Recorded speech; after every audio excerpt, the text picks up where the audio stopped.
ఇదంతా చూస్తే నిజంగా అనిపిస్తుంది Bihar is not for beginners. అందరూ జంతర్ మంతర్ ప్రొటెస్ట్ గురించి మాట్లాడుతున్నారు కానీ అసలు మనం మాట్లాడాల్సింది బీహార్ ప్రొటెస్ట్ గురించి కదా. అసలు వీళ్ళ గురించి ఎంత చెప్పినా తక్కువే.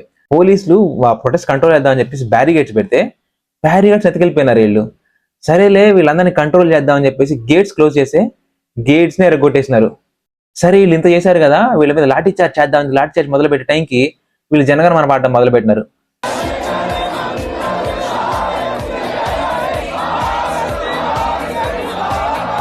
ఎలారా నాయన మీకు ఇన్ని ఐడియాలా? వామ్మో, ఇదంతా ఒక ఎత్తు అయితే పోలీసులకు ఏం చేయాలి అర్థం కాకపోతే వీళ్ళే పోలీసులకు ఐడియా ఇస్తున్నారు. సార్ ఏం సార్ టీయర్ గ్యాస్ తేలేదా, వాటర్ క్యానన్స్ తేలేదా అని.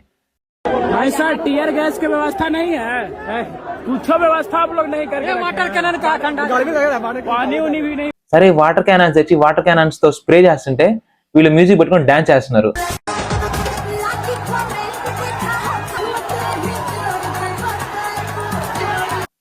ఇదంతా చూస్తే నిజంగా అనిపిస్తుంది Bihar is not for beginners. ఎక్కడైనా ప్రొటెస్ట్ జరిగితే ఆ ఇష్యూతో కనెక్ట్ అవడమో లేకపోతే భయం వేయడమో బాధ అనిపిస్తుంది.